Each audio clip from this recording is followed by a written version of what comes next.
ఇప్పుడు ఆ నాగేశ్వర జ్యోతిర్లింగము గురించి మాట్లాడుతూ అంటారు, దారుకనాగరక్కసియు తత్పతి దారకుడుగ్రమూర్తి విస్తార బలంబుతో అపరసాగర తీరవనస్థలిన్ బొరింజేరి సమస్త భూప్రజకు సిగ్గులు కూర్చుచునున్న ఔర్వుడం ధీరమునిన్ శివవ్రతుని దివ్యులు మౌనులు చేరి ఆర్తియై.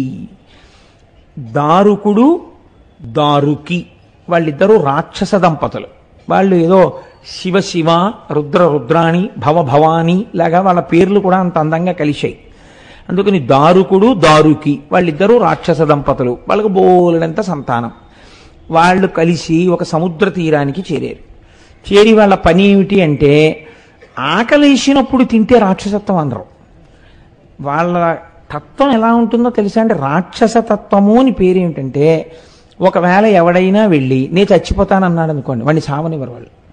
నే బతుకుతానన్నాడు అనుకోండి, చంపేస్తారు వాడిని.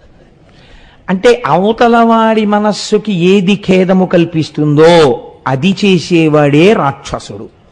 మీరు చూడండి, అందుకే సుందరకాండలో సీతమ్మ తల్లి మాట అంటుంది, ఇక్కడ చచ్చిపోదామంటే విషం ఇచ్చేవాడు లేడు, కత్తి ఇచ్చేవాడు లేడంటుంది. పోని చచ్చిపోతానంటే చావనివ్వడు వాడు రావణాసురుడు. ఇది రాక్షస ప్రవృత్తి. అంతటి స్థితిలో ఉన్నవాడు ఏం చేస్తూ ఉంటాడు అంటే, ఎవడికి ఏది ఇష్టమో అది వాడిని చేయనివ్వడు వాడు. ఇక్కడ మీరు ఒక చిత్రం కనిపెట్టాలి. ఒక సినిమాకి వెళ్ళడం ఇష్టం అనుకోండి, వీడు వెళ్ళి బుకింగ్ మూసేసి సినిమా లేదు ఇవ్వాలన్నాడు అనుకోండి, దానివల్ల ఏమి ప్రమాదం వచ్చేదు, వాడిని వేడుకుని ఇంకో షో వేసుకుంటారంతే. కాకపోతే అంతకన్నా ప్రమాదం ఏమొస్తుందండి? ఇవాళ రైతు బజారు మూయించేస్తున్నాం అన్నారు అనుకోండి, అప్పుడు చెట్టుకు తింటారు. ఏం చేస్తారు? దానివల్ల ప్రమాదం రాదు. ప్రమాదం ఎప్పుడు వస్తుందో తెలుసా అండి? వీడు ఒక మహాభక్తుడి జోలికి వెళ్ళడం మొదలెడతాడు. ఇప్పుడు ఆయనకి ఏమి ఇష్టం? ఆయనకి కాయగూరలు కొనుక్కోవడం, సినిమాకి వెళ్ళడం ఇష్టం కాదు. ఆయనకి ఈశ్వరారాధన ఇష్టం. ఆయన ఈశ్వరారాధన చేసుకుంటానంటాడు. పోనీ చేసుకోవడానికి ఆయన 4 గంధపు చెక్కలు, 2 విభూతి పళ్ళు, 3 శివలింగాలు ఇవేం తేడో. ఆయన ఊరికి దూరంగా వెళ్ళిపోయి ఏడవిలోనో కూర్చుని అంతర్ముఖుడై ధ్యానం చేసుకుంటూ అలా కూర్చుని ఒక చిత్రాసనం మీద కూర్చుని చక్కగా భగవంతుణ్ణి ధ్యానం చేస్తాడు. ఈయనకి అది ఇష్టం ఉండదు. నువ్వెందుకు చేయాలి ధ్యానం అంటాడు. నువ్వెందుకు చేయాలి ధ్యానం అంటే, నాకు అది ఇష్టం. పోనీ ఈయన ధ్యానం చేసుకోవడం వల్ల ఈయనకి ఏమైనా ఇబ్బంది ఉందా? ఈయన్ని పాడి చేయడానికి ఆయన తపస్సు చేయట్లేదు, ఆయన ఉద్ధరణకు ఆయన చేసుకుంటున్నాడు. కానీ వాడు ఒప్పుకోడు. ఒప్పుకొని నువ్వు మానేయి అండవు. వాళ్ళ గడ్డాలు పీకేస్తాడు, మీసాలు పీకేస్తాడు. అయ్య బాబోయ్, నరకాసురుడు చేసినటువంటి ఉద్ధతి గురించి మాట్లాడారు. వాడు ఎంత దారుణం చేసేవాడంటే, ఈ ఋషిగడ్డం ముడిపెట్టి అందులో కూర్చుని ఉయ్యాలు లూగేవాడు వాడు. అదో సరదా. అంటే ఎంత బాధ పెట్టగలరో అంత బాధ పెడుతూ ఉంటారు. కాబట్టి ఇప్పుడు మిగిలిన వాళ్ళ జోలికెడితే ఈశ్వరుడు ఏం కల్పించకూడదు. ఎందుకంటే వాళ్ళు ఏదో లౌకికంలో తిరుగుతున్నారు, వాళ్ళకి ఇది కాకపోతే అది ఇంకోటి దొరుకుతుంది వాళ్ళకి. కానీ ఈశ్వరుడు తప్ప ఇంకోటి లేడు వాళ్ళకి. ఈశ్వరుణ్ణే పట్టుకోవాలి, వాడిని పట్టుకొనివ్వడం. పట్టుకోనివ్వకపోతే ఇప్పుడు ఏం చేయాలి? వాళ్ళు ఎవరికి మొరపెట్టుకుంటారు? ఈశ్వరుడికే మొరపెట్టుకుంటారు.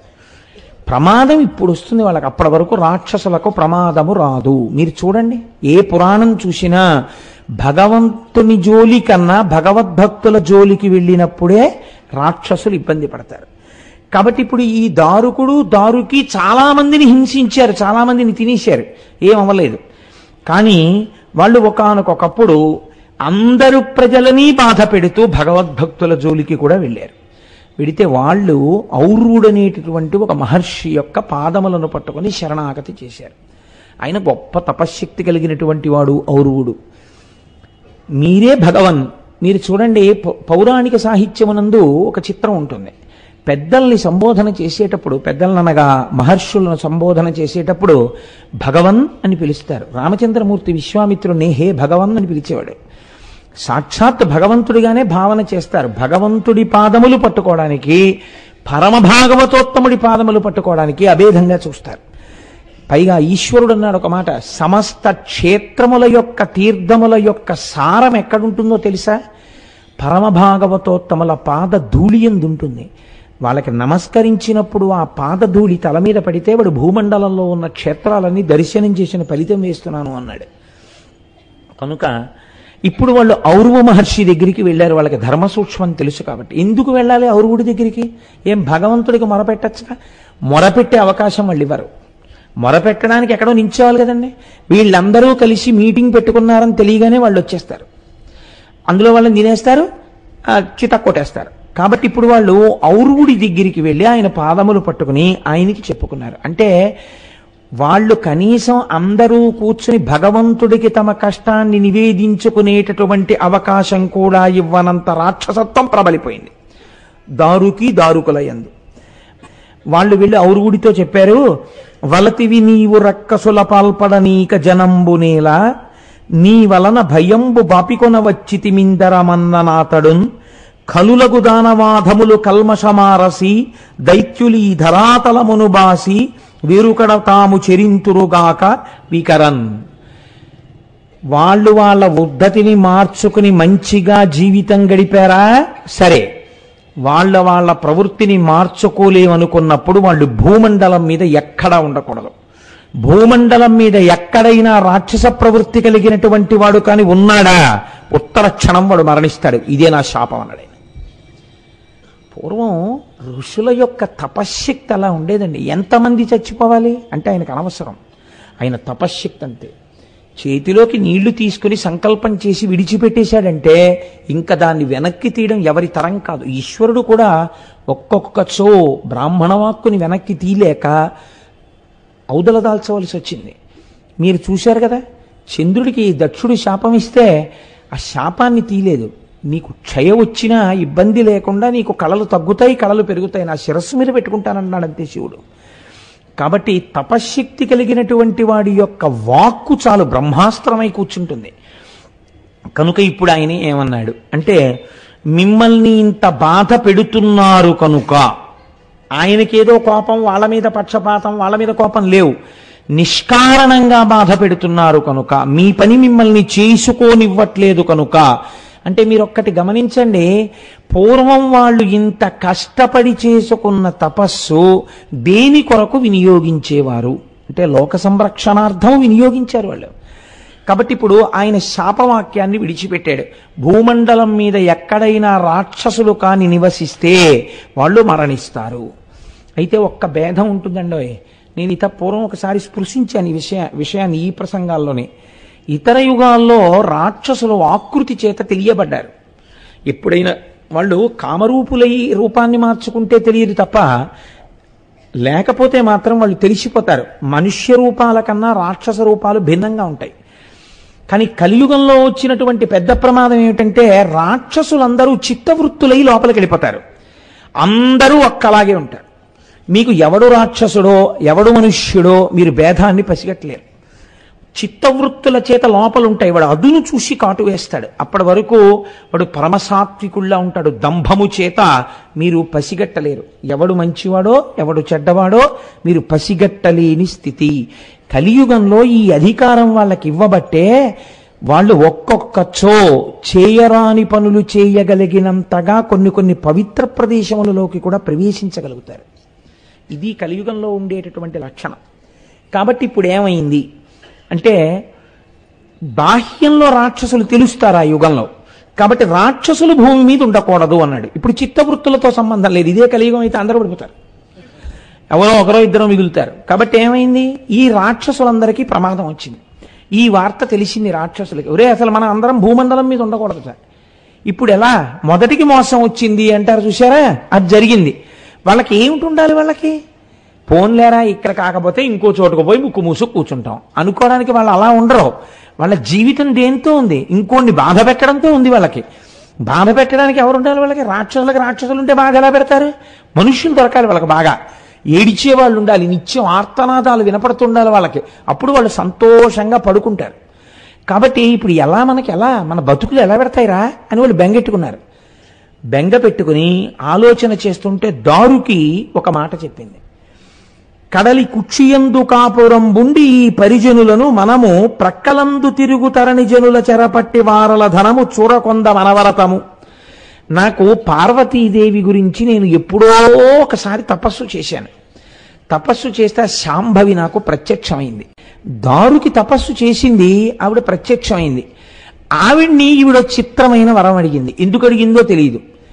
నా వారిని రక్షించుకునే శక్తి నాకు ఇమ్మని అడిగింది. తథాస్తు అందావిడ. కాబట్టి నాకు పార్వతీదేవి అనుగ్రహం ఉంది, నేను రక్షించుకోగలను, ఎక్కడైనా పెట్టి బతికించగలను. భూమి మీద కదా ఉండద్దన్నాడు, సముద్రం మీద ఉందాం మనం. ఆవిడ శక్తితో, ఆవిడిచ్చిన తపశ్శక్తితో నా వెంట మీరు రండి, నా వారిని నేను చూపించిన రాక్షసులందరూ సముద్రం మీద బతకగలం, కాబట్టి పదండి అండి. ఎంత చిత్రమో చూడండి. అయితే వీళ్ళన్నారు బతకడం కాదు మనకి, మేము అలా ఉండమంటే మేము బతకలేము, మాకు ఏడిపించడానికి ఎవరు దొరుకుతారు అన్నారు. అంటే ఆవిడంది, ఆ బెంగెందుకు మీకు, సముద్రం మీద ఓడలలో మనుషులు తిరుగుతారు, వ్యాపారార్థమై తిరుగుతుంటారు, వాళ్ళని పట్టుకుందాం. 100 మంది 200 మంది 300 మంది దొరుకుతుంటారు, అక్కడే మనం కారాగారాలు నిర్మిద్దాం, వీళ్ళందరినీ తీసుకెళ్ళి అందులో పారేద్దాం, గిల్లుదాం, కొడదాం, ఏడిపిద్దాం, ఏడుస్తుంటారు. అలా ఏడిపిస్తూ మళ్ళీ ఇంకో ఓడ దొరికినప్పుడు వీళ్ళని తినేద్దాం, మళ్ళీ ఆ ఓడ వాళ్ళని మళ్ళీ కారాగారంలో పెడదాం. కాబట్టి రండి మనందరం చక్కగా సముద్రం మీద బతుకుతూ, ఔరుడు మన ఏం చేయగలడు, ఇంకా భూమి మీదకి వస్తే కదా చేస్తాం, సముద్రం మీద బతుకుతాం. చూడండి, అడిగిన వరంలో తప్పులేని స్థితి మీకు కనపడుతుంది. ఎందుకంటే ఒక తల్లిగా, ఒక స్త్రీగా కోరుకోవడంలో తప్పు లేదు. ప్రవృత్తి దోషం ఉంది. రాక్షస ప్రవృత్తి ఏం చేసింది, తన వారిని బతికించుకోవడం వరకు విడిచిపెడితే మీరు దారుకి యందు దోషం పట్టడానికి వీల్లేదు. కానీ ఆవిడ ఏమందంటే, ఈ పరిజనులను మనము ప్రక్కలందు తిరిగి తరుణ జనుల చెరపట్టి వాళ్ళ ధనము చూరగొంద మనవరతము, వాళ్ళ డబ్బులు ఎగేద్దాం, ఏడుస్తారు వాళ్ళు, కాబట్టి వాళ్ళని హింస చేద్దాం, రండి సముద్రం మీదకి వెళ్ళిపోదాం అండి అనేటప్పటికీ, సరే బాగుంది, అయితే ఇక్కడ ఉంటే చచ్చిపోతాం, కాబట్టి ఇప్పుడు వాళ్ళకి ఏమిటి, వెళ్ళిపోవడమే. అందరూ సముద్రం మీద పడ్డారు. హాయిగా సముద్రం మీద ఉండేవారు, వచ్చేవాళ్ళని వెళ్ళేవాళ్ళని, అప్పుడప్పుడు వాళ్ళకి ఎలాగో అలవాటు ఉంది, పాతాళలోకానికి పోతారు, పైకి వస్తూ ఉంటారు. అటుగా వెడుతున్నటువంటి ఓడలలో ఉన్నటువంటి జనుల్ని చెరబట్టి తీసుకెళ్లి వాళ్ళని హింస పెడుతుండేవారు. నేను మీకు ఇక్కడ ఒక విషయాన్ని చెప్పవలసి ఉంటుంది. ఈశ్వరుడు ఒక మాట చెప్తాడు, ఎప్పుడైనా రాక్షసులు కాని మనుష్యులే కాని చాలా ఉద్ధతితో నా అంత వాణ్ణి నేనని చెలరేగి ప్రవర్తిస్తుంటే ఈశ్వరుడు వాడి జోలికి వెళ్ళడు. ఎందుకు వెళ్ళడో తెలుసండి, మనకి లోకంలో ఇలాంటి వాళ్ళు కనపడతారు చాలామంది. ఇలాంటి ప్రశ్న ఒకటి వేస్తూ ఉంటారు, ఏమంటే ఫలానా వాడు ఉన్నాడు, వాడు ఎన్నడూ గుడికే వెళ్ళడు, అసలు భగవన్ నామమే చెప్పడు, నిద్ర లేచిన దగ్గర నుంచి పరపీడనం తప్ప వాడికి ఇంకొకటి తెలియదే, వాడికి ఎక్కడలేని ఐశ్వర్యం వస్తోంది, ఎక్కడలేని భోగం అనుభవిస్తున్నాడు, ఎక్కడలేని సంతోషంతో ఉంటున్నాడు, ఇంకా మరి ఈశ్వరుడు అన్నవాడు ఎక్కడున్నాడండి, వీడేమో ఇంత మంచివాడు, పాపం ఏదో భగవన్నామని చెప్పుకుని తిరుగుతుంటాడు, వాడికేమో అన్ని కష్టాలే, ఏమిటండి ఈశ్వరుడు ఉన్నాడని ఎలా నమ్మమండి ఈ రెండింటి చేత అంటారు. మీరు ఒక విషయం, ధర్మ సూక్ష్మాన్ని బాగా పసిగట్టండి. గతంలో చేసుకున్నటువంటి పుణ్యరాశి అపారంగా ఆయన ఖాతాలో ఉంది, అది ఈ జన్మలో ఏమైపోతుందంటే ఖర్చే అవుతోంది. ఇలా పెట్టింది లేదు, ఈశ్వరుడి దగ్గరికి వెళ్ళింది లేదు, తిరిగి ఖాతాలో పడింది లేదు. కాబట్టి ఇప్పుడు ఏమైపోతుందంటే ఉత్తర జన్మల యందు దారిద్ర్యమును అనంతముగా అనుభవిస్తాడు, సరికదా. ఈ ప్రవృత్తి లోపల ఉండిపోతుంది, ఉండిపోవడం వల్ల అధోయోనులలోకి వెళ్ళిపోతారు, నానా కష్టములు పడిపోతారు. అందుకే ఐశ్వర్యం ఉండడం ఎప్పుడూ తప్పని శాస్త్రం చెప్పలేదు. నీకు ఐశ్వర్యం ఉండాలని కోరుకో, ఎంత డబ్బైనా సంపాదించు, ఏం పర్వాలేదు, న్యాయార్జితమైన సొమ్ము ఎంత ఉన్నా ఇబ్బంది లేదు. కానీ మనస్సు ఈశ్వరుడి యందుండి భగవద్భక్తుల జోలికి వెళ్లకుండా వినయంతో నీ శిరస్సు వంచగలిగితే నీకే ప్రమాదం రాదు. ఇది తప్పితే ప్రమాదం వస్తుంది. మరి రెండో ఆయనకి గతంలో చేసుకున్న పుణ్యం లేదు, కానీ ఈ జన్మలో ఎందుకు నిలదొక్కుకోగలుగుతున్నాడంటే పట్టుకున్నాడు భగవంతుడి పాదాలు, కాబట్టి ఇప్పుడు తట్టుకోగలుగుతున్నాడు అంత కష్టాన్ని. కాబట్టి రెండిటి వైపు నుంచి సమానంగా వస్తుంటుంది ఈశ్వరానుగ్రహం. ఇది లేదనుకోండి చాలా ఇబ్బందిగా ఉంటుంది. మీరు లోకంలో చూడండి, మీరు ఏదైనా తినాలి అంటే ఏం తెచ్చుకుంటారు, రోజు తినడానికి నెల్లాళ్ళకి బియ్యం తెచ్చుకుంటారు. తెచ్చుకున్న బియ్యాన్ని కంచంలో పోసుకుని కందిపప్పు వేసుకుని తినరుగా, ఉడికించుకుని తినాలి. ఉడికించుకోకపోతే మీరు తినడానికి ఆ బియ్యం పనికిరావు. అలాగే ఇక్కడ మీరు సంపాదించినటువంటి ఐశ్వర్యం గత జన్మలలో పుణ్యాన్ని ఖర్చు చేస్తుంది, ఖర్చు చేసేసి ఐశ్వర్య రూపంలో కటాక్షిస్తుంది.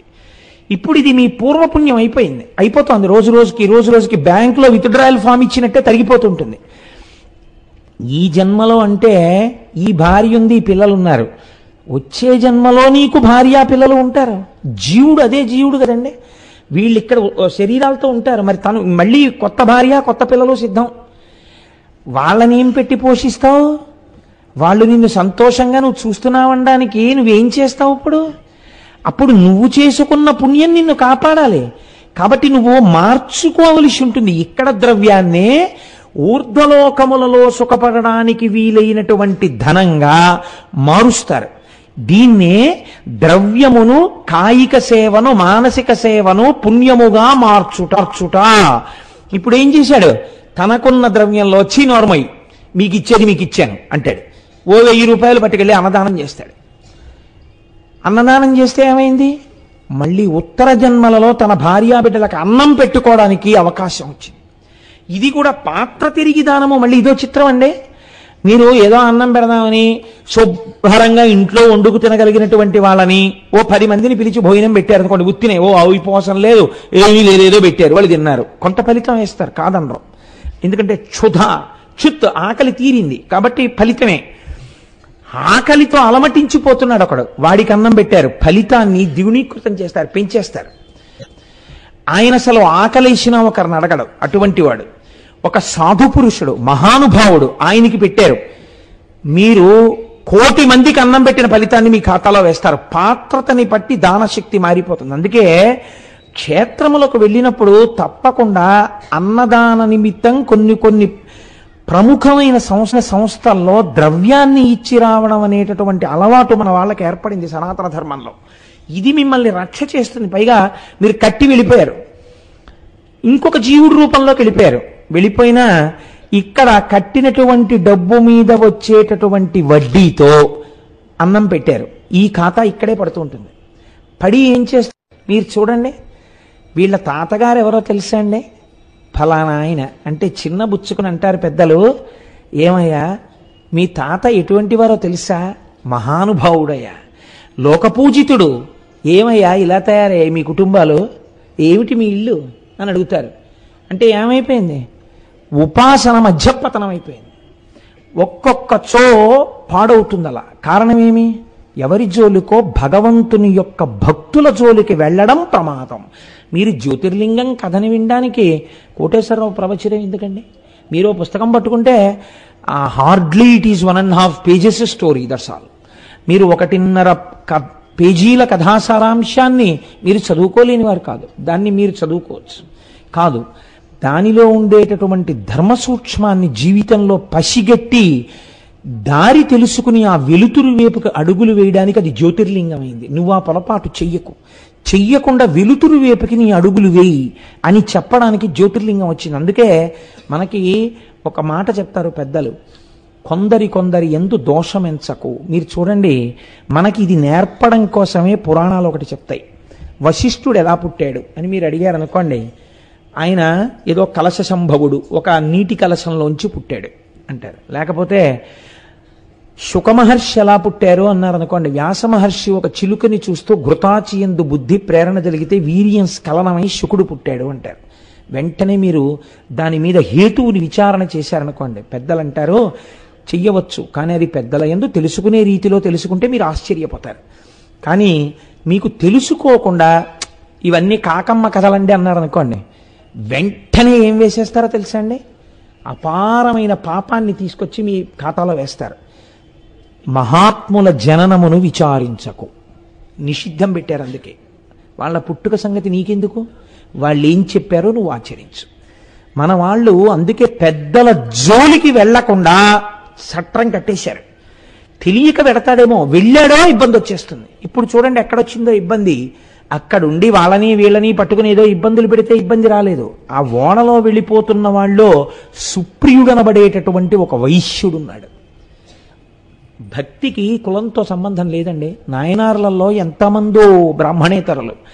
బ్రాహ్మణుడైనటువంటి వాడికన్నా బ్రాహ్మణేతరుడైనటువంటి వాడినే పరమభక్తుడిగా శాస్త్రం కొన్ని మర్యాదలతో చెప్పింది.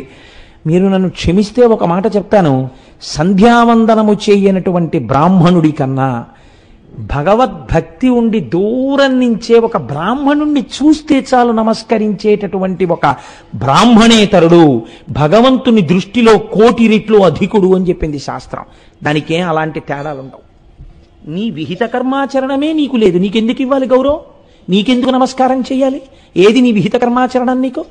కనుక నిలదీసి మాట్లాడుతుంది. ఆయన వైశ్యుడే కావచ్చు, కానీ ఆయన గొప్ప భగవద్భక్తి కలిగినటువంటి వాడు. ఈ సుప్రియుణ్ణి పట్టుకున్నారు వాళ్ళకి తెలియదు. భక్తుడి జోలికి వెళ్ళడమే వాళ్ళకి ఎక్కువ ఇష్టం. ఎందుకని? వాడు భగవదారాధనం చేసుకుంటాడు, చెయ్యకుండా వీళ్ళు చేస్తారు, అక్కడే వీళ్ళ పతనం ప్రారంభం అవుతుంది. ఇది బాగా ఎర్రసిరాతో అండర్లైన్ చేసి పెట్టుకోండి. మన తరాలు మన వంశం బాగా ఉండాలంటే భగవద్భక్తుల జోలికి వెళ్ళరాదు. కాబట్టి ఇప్పుడు ఏమైంది? బందిగ నుంచి దాసజన వర్గముతో ధనమున్ హరింపగా బందిన వైశ్యుడుండి శివభక్తిని మానక పార్థివేశ పూజంతకు సల్పుచుండ ధనుజ ప్రభుడారసి వచ్చి వేగ ఈ చందముమాను నిట్టి నెడజాడ తలంచిన త్రుంచివేశదన్. ఆయనకి దశదాసీజనం ఉన్నారు. గొప్ప ఐశ్వర్యవంతుడు, చాలా ధనం ఉన్నవాడు. ఆయన ఓడలోకి వెళ్ళి ఆయన ధనాన్ని తీసేసుకున్నారు, ఆయన దాసదాసీజనాన్ని తీసేసుకున్నారు. ఆయన్ని బాగా కష్టం ఎలా పెట్టాలి? ఆయనకి ఎప్పుడు ఏది ఆయన చేసుకోవలసిన అవసరం లేనివాడు. అటువంటి వాణ్ణి తన పనులు తాను చేసుకునేటట్టు చెయ్యాలి, అది వాళ్ళకి సంతోషం. కాబట్టి ఇప్పుడు ఒక్కడిని తీసుకెళ్లి ఒక కారాగారంలో పెట్టారు. ఆయన అన్నట్ట, ఇవన్నీ ఉండడం ఇవన్నీ పోవడం ఈశ్వర ఇచ్ఛ, నాకు ఈశ్వరుడు చాలన్నాడు ఆయన. ఇది భగవద్భక్తి. భగవద్భక్తుడు అనడానికి గీటురా ఏమిటి? నా దాసదాసీ జనాలు లేరు, నా ధనం పోయింది అని ఏడుస్తూ కూర్చున్నాడు అనుకోండి, ఈశ్వరుడు రాడు. ఇవన్నీ ఒకనాడు ఇచ్చినవాడు ఈశ్వరుడు, తీసుకున్నవాడు ఈశ్వరుడు. నాకు ఈశ్వరుడి ఫోటో లేకపోవడం ఏమిటండి ఆరాధనకి అని ఆయన కారాగారంలో పెట్టినప్పుడు కారాగారంలో ఉన్న ధూళంతా పోగేశాడు. పోగేస్తే ఓ ఇంత శివలింగం అయింది, దాని మీద చుక్క నీళ్లు పోశాడు. అది కొంచెం హార్డ్ క్రిస్టల్ అయింది, గట్టిగా పార్థివలింగాన్ని చేశాడు. ఆరాధన చెయ్యాలనుకున్నవాడికి, భగవద్భక్తి ఉన్నవాడికి భగవంతుడు లేని ప్రదేశం ఎక్కడుందండి? ఇది భక్తి అంటే. అంతేకాని మా ఇంట్లో అయితే పూజామందిరం ఉండేదండి, చక్కగా ఈ పాటికి పూజ చేసుకుంటూ ఉండేవాడిని. Something is basically wrong with you. నీలో ఏదో దోషం ఉంది, నీ ఉపాసనలో దిద్దుకోవాలి. ఆ మాట అలా అనకూడదు. అలా అన్నావంటే నీకు ఇంకా ఆ ఉపాసన సరిగ్గా చేత కాలేదు. కాబట్టి ఇప్పుడు ఎక్కడ చేస్తున్నాడు పూజ? కారాగారమునందు కొద్దిగా మట్టితో పార్థివలింగాన్ని చేసి ఆరాధన చేసేస్తున్నాడు ఆయన. అంతేగాని నేను పార్థివలింగం చేసుకుంటానండి మంత్రాలతో అంటే పంపిస్తాడేంటి రాక్షసుడు? ఇప్పుడు ఆరాధన చేస్తున్నాడు. ఆరాధన చేస్తే ఈయనకి ఏమిటండి బాధ? ఇదే రాక్షస ప్రవృత్తి అంటే. ఇప్పుడు ఇలా వెడితే తప్ప రాడు ఈశ్వరుడు. కాబట్టి ఇప్పుడు ఆయన జోలికి వెళ్ళాడు. ఆయన జోలికి వెళ్ళి అన్నాడు, నువ్వు ఈ పని చెయ్యకూడదు అన్నాడు. ఆయన అన్నాడు, ఎందుకు చేయకూడదు అన్నాడు. ఎందుకు చేయకూడదు? నీకు అనవసరం, నువ్వు ఈశ్వరారాధన చేయకూడదు. నువ్వు శివా అన్న నామం చెప్పినా, నువ్వు అలా ఆరాధన చేసినా, నువ్వు ధ్యానంలో కూర్చున్నా, నువ్వు కన్నులు మూసినా, నువ్వు భగవంతుణ్ణి స్మరిస్తున్నావన్న అనుమానం ఏమాత్రమైనా నాకు కలిగితే నీ శిరస్సు త్రుంచేస్తానన్నాడు. అంటే ఆయన అన్నాడు, ఒక్క నాటికి మానను. ఎందుకు మాననో తెలుసా? నాకు ఒక్కటే నమ్మకం, నన్ను రక్షించేవాడు శంకరుడు. నువ్వెవడివి తుంచడానికి? నువ్వు తుంచడానికి నా తలకాయని ప్రయత్నం చేస్తే నన్ను రక్షించేవాడి చేతిలో నీ తలకాయ తుంచబడుతుంది. తుంచగలిగిన వాడు నా తండ్రి అని నాకు నమ్మకం ఉంది, అందుకే నేను ఆయన పాదాలు పట్టుకున్నాను. మీరు ఒక తేడా చూడండి, ఈయన వాణ్ణి చంపేసి నా పూర్వ వైభవం ఇవ్వమని ప్రార్థన చేయలేదు. ఈయన ఏం చేస్తున్నాడు? చాలు నాకు పార్థివేశార్చ ఈశ్వరార్చన చేసుకుంటున్నాడు. ఇప్పుడు వద్దంటే అంటున్నాడు. మీరు భక్తికి ఎటువంటి భక్తుడు జోలికెడితే ఈశ్వరుడు వస్తున్నాడో మీరు గమనించండి. అంతేగాని ఏదో మా ఇంట్లో కూర్చుని కాసేపు పూజ చేస్తే ఆ మటకా నా కోసం ఈశ్వరుడు వచ్చేస్తాడండి ప్రతిజ్ఞ చేస్తానంటే కుదరదు. మీకు ఈ స్థాయి భక్తి ఉండాలి, అది పెంచుకోవాలి మీరు క్రమక్రమంగా. కాబట్టి ఇప్పుడు ఏమైంది? నన్ను రక్షించేటటువంటి వాడు రక్షించి తీరుతాడు. నా రక్షణ వాడి యందున్నది. కాబట్టి నేను ఇదే మీకు చెప్పింది. పెద్దల జోలికి వెడితే వాళ్ళు పూజామందిరంలో చెప్తారు, అక్కడ ఇక్కడ చెప్పరు. ఇప్పుడు ఆయన బయలుదేరతాడు, అప్పుడు నీకు ఇంకో చోటు చెప్పుకోవడానికి నీకు ఉండదు. కాబట్టి నా రక్షణ వాడి యందున్నది, కాబట్టి నువ్వు త్రుంచలేవు అన్నాడు. ఇప్పుడు వాడు త్రుంచే ప్రయత్నం చేస్తే రక్షించేవాడు వచ్చి తీరుతాడు కదండి. ఇది ఈశ్వరావిర్భావం అంటే. కాబట్టి పెద్దల జోలికి వెళ్ళరాదు. ఇప్పుడు ఏమైంది? వాడు వెంటనే ఓ కత్తోటి తీసుకుని ఆ కంఠం మీద నరికేయడం కోసమని అపారమైన ఉగ్రరూపంతో, అసలే రాక్షసుడు, ఆ కత్తి తీసి ఆయన కంఠాన్ని నరికేయబోతున్నాడు. సాధారణంగా మీరు ఒకటి గమనించండి, దీన్ని పరమభక్తితో కూడిన శరణాగతి అంటారు. దీనికి విశ్వాసం ఉండాలి. మామూలుగా మనమైతే ఏం చేస్తాం, ఓ కత్తో ఓ కర్రో పెట్టి కొడుతున్నారు అనుకోండి, ఇలా చెయ్యో ఏదో అడ్డం పెడతాం. వాళ్ళు అది కూడా పెట్టరు.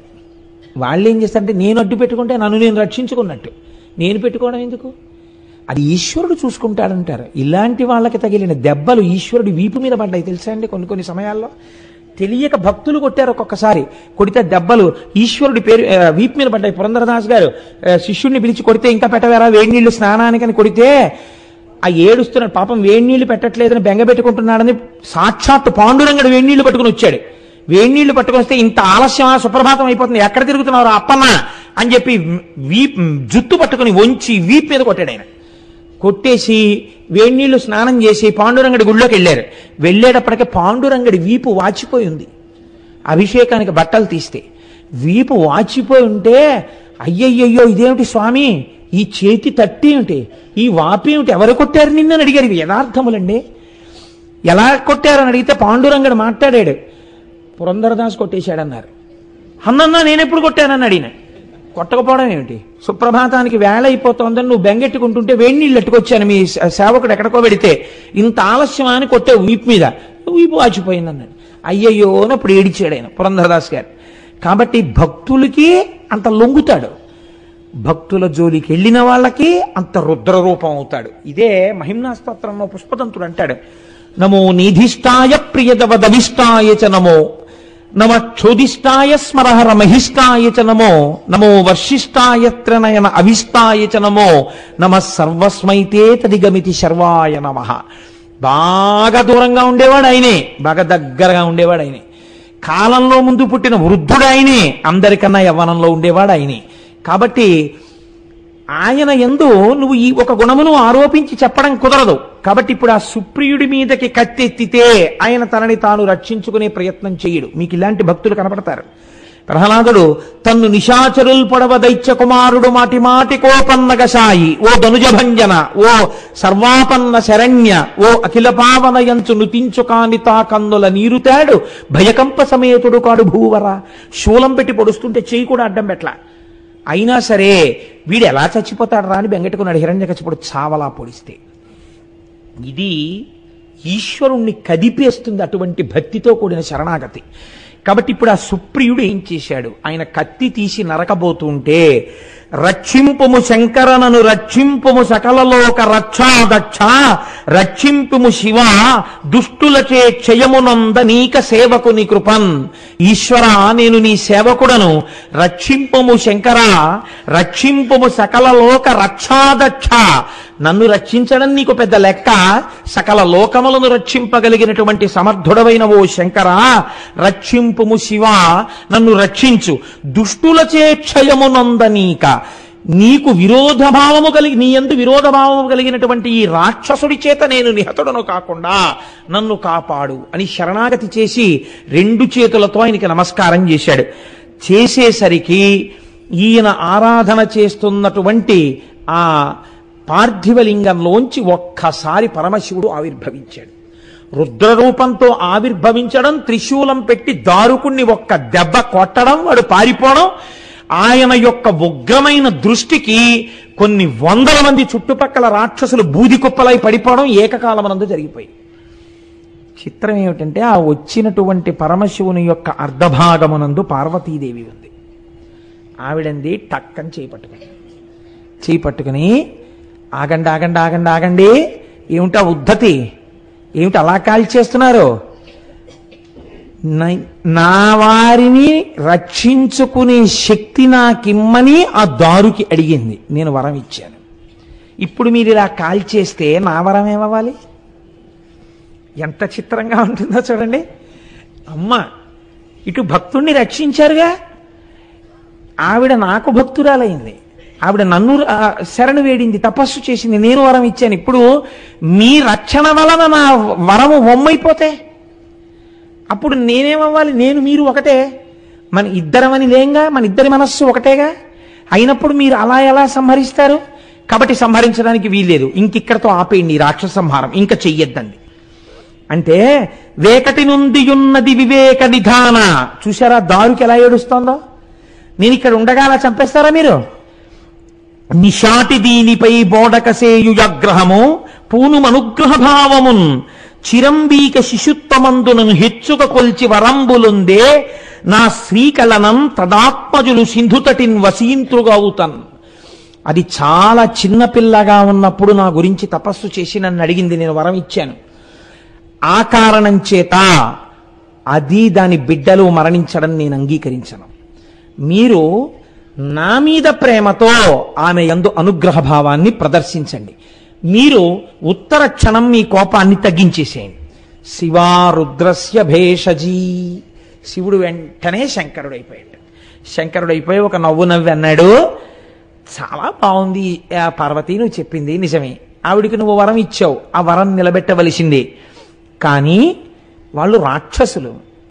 నేను ఇప్పుడు వీళ్ళని ఇలా విడిచిపెట్టి వెళ్ళిపోతే నువ్వు నేను ఏమవుతుందో తెలుసా? వీళ్ళు మళ్ళీ మొదలు పెడతారు వ్యవహారం. ఈ సింధుతటిన్ వసింపుమని నువ్వు అన్నావు కదా, ఔరుడి మాట కాదనలేక భూమి మీదకి రమ్మని చెప్పలేకపోయావు. కాబట్టి ఇప్పుడు వీళ్ళు మళ్ళీ లోకాన్ని ఇబ్బంది పెట్టడం మొదలు పెడతారు. కాబట్టి మనం ఏం చేద్దాం?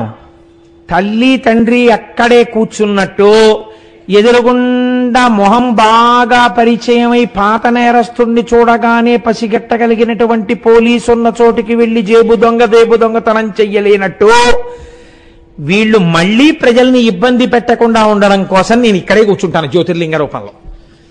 నువ్వు రక్షిస్తానన్నావు కదా, నిన్ను చూడగానే దానికి గుర్తొస్తూ ఉండాలి, మనం ఎవరి జోలికి వెళ్ళకూడదు, మనం ఇలా బతికుండాలి, అమ్మవారి దయతో బతికున్నాం, నువ్వు కూర్చో ఇక్కడే అన్నాడు. ఇది వాళ్ళ దయ. నేను మీకు ఇదే నేపథ్యం చెప్పాను. అందుకే ఇలా మరి ఉంటుందా అండి అంటే, ఏం తల్లిదండ్రులకి లేదా 10 మంది పిల్లల్లో పాడైపోయిన ఓ పిల్లాడి మీద ప్రేమ లేదా?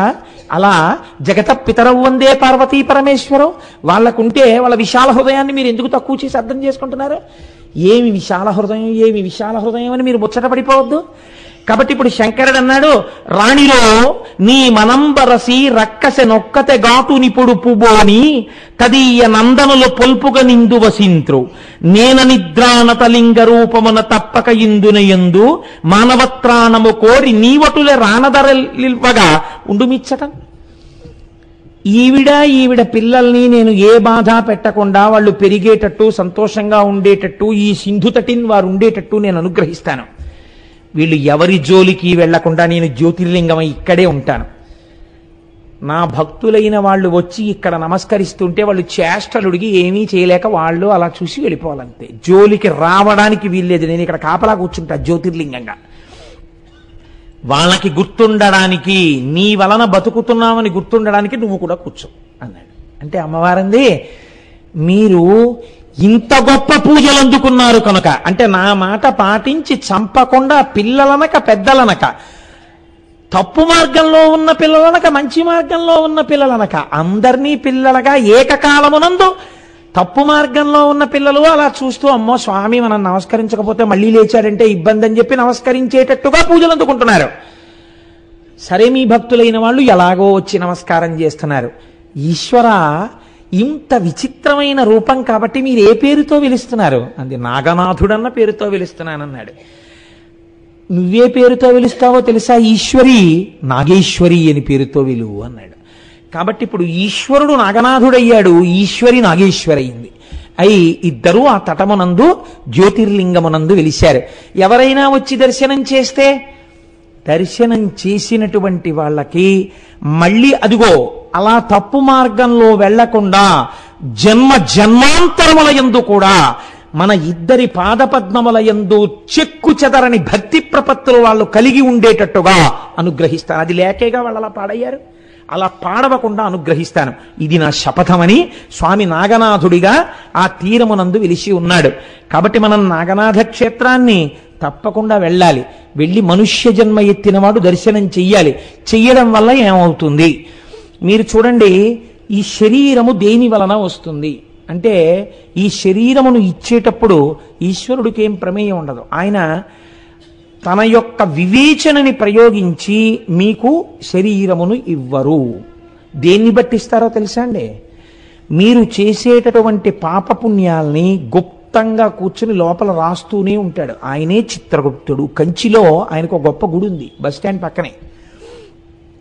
కాబట్టి మమ్మల్ని ఎందుకు తీసుకెళ్ళలేదని అడగండి. మనకున్న టైం మీకు తెలుసు కదా మొన్న, అందుకని. కాబట్టి ఆ చిత్రగుప్త దేవాలయం అందుకే వచ్చింది. ఆయన అన్నీ రాస్తూ ఉంటాడు. అన్నీ రాస్తున్నప్పుడు చిత్రం ఏమిటో తెలుసా అండి? ఇందుకే మనుష్య జన్మ యందు ఉపాసన యొక్క బలము వచ్చినది.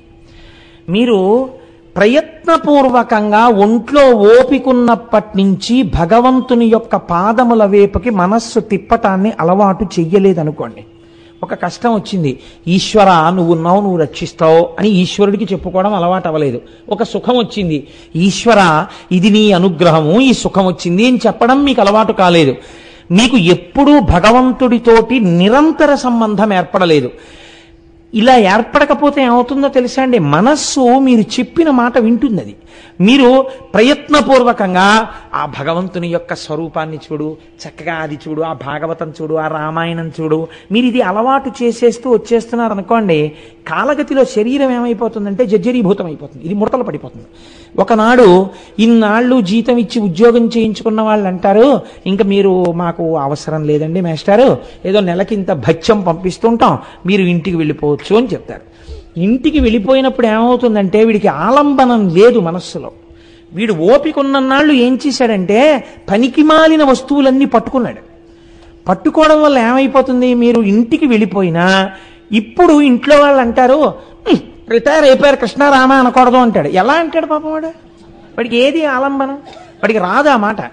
వాడికి అంతసేపు ఏమొస్తుందంటే, నేను కొంతమందిని చూసి తెల్లపోయానండి. ఉపన్యాసం అంతా విన్న తర్వాత మీరు వాళ్ళని పలకరిస్తే, ఇవాళ చెప్పిన దాంట్లోనండి ఈ మాట ఎంతనే చేత కానివాడినైనా ఎక్కడో అక్కడ ఏదో ఒక మాట హృదయాన్ని స్పృశించగలిగి ఉండాలి కదండి, ఆర్ద్రత కలిగిన గుండె అయితే. వెంటనే ఏమో నీకు గుర్తుందా, ఫలానా అప్పుడు వాడు ఉండేవాడు, వాడు వచ్చాడే ఇవాళ కాసేపు మాట్లాడుకున్నాం, ఎంత సంతోషంగా గడిపానోనయా అని చెప్పేసి అసలు ఈ ఈశ్వర సంబంధం గురించి వాళ్ళ నోటి వెంట ఏ మాట రాదు అసలు. అంటే వాళ్ళు ఇక్కడ కూర్చున్నా వాళ్ళ మనస్సు వేరొక దాన్ని పట్టుకుని ఉంటుంది. కూర్చుంటారు, అది కూడా కొంత పుణ్యమే అనుకోండి, ఏదో ఒక ఐక్యంగా రావడం. కాబట్టి అలాంటి వాళ్ళు ఈ సభలో లేరు నాకు తెలుసు, ఇక్కడికి వచ్చిన వాళ్ళు పుణ్యాత్మలే. కాబట్టి అలాంటి వాడు ఎవరైనా ఉంటే నేను ఒకడే ఉన్నానేమో. కాబట్టి ఇప్పుడు ఏమవుతుంది, మనస్సుకి ఆలంబనం దొరకకపోతే ప్రమాదం ఎక్కడొస్తుందో తెలుసా అండి?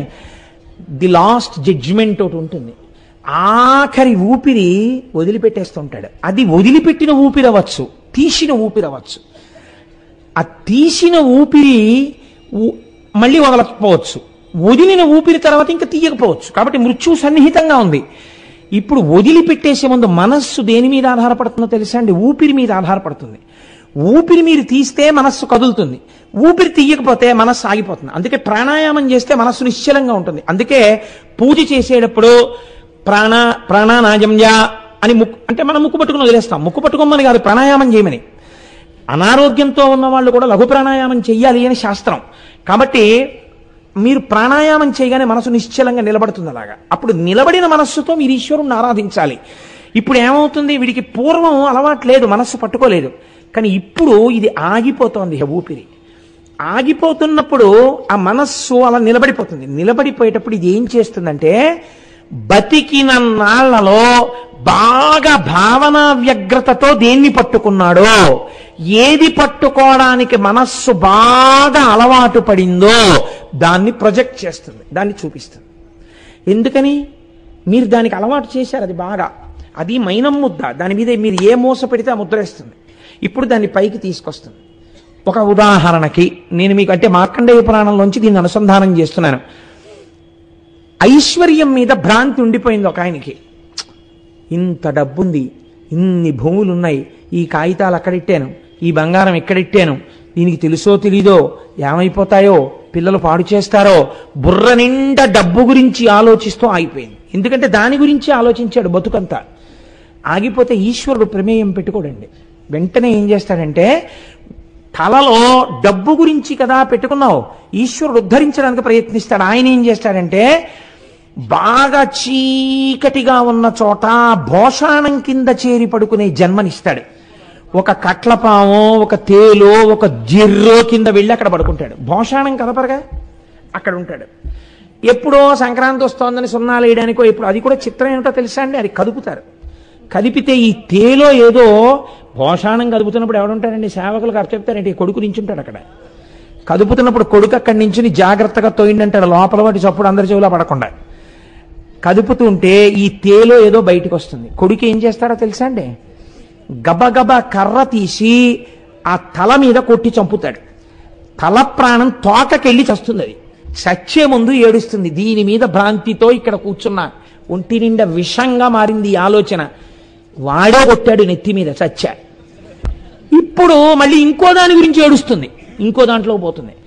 మనుష్య జన్మ తర్వాత మనుష్య జన్మ రావడం శాస్త్రమునందు నిర్దేశింపబడలేదు, బాగా గుర్తుపెట్టుకోండి.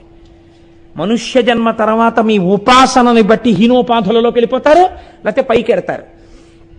అందుకని మనస్సుకి ట్రైనింగ్ ఇవ్వడం అన్నది చాలా ఇంపార్టెంట్ శాస్త్రంలో. అది జ్యోతిర్లింగం మనకు వెనకనున్నటువంటి ప్రధానమైన ఉద్దేశ్యం. అవగుణములను పక్కకి తీసేస్తుంటే భగవద్భక్తుల్ని భగవంతుణ్ణి పట్టుకోవడానికి అలవాటు పడిపోయింది అనుకోండి. అలవాటు పడిపోతే అవే వినడాన్ని ఇష్టపడితే ప్రాణోత్క్రమణ సమయమునందు కూడా ఒక భగవద్భక్తుణ్ణో భగవంతుణ్ణో అది ప్రొజెక్ట్ చేస్తుంది. ఎందుకంటే అది పట్టుకునుంది, బాగా అది పట్టుకునుంది కాబట్టి దాన్ని చూపిస్తుంది. దీన్ని ధన్య అన్న నామంలో లలితా శాస్త్రంలో వ్యాఖ్యానం చేశారు భాస్కర్ రాయల వారు. ఇప్పుడు ఏ మంచిని పట్టుకుందో దాన్ని బట్టి ఉపాధిని మారుస్తారు.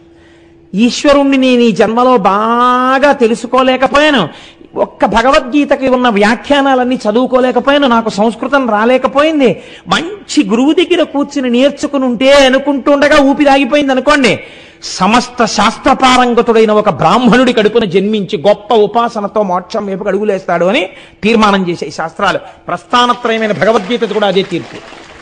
కాబట్టి ఇప్పుడు ఏమైంది, నీ మనస్సుకి ఆలంబనము చాలా ప్రధానము.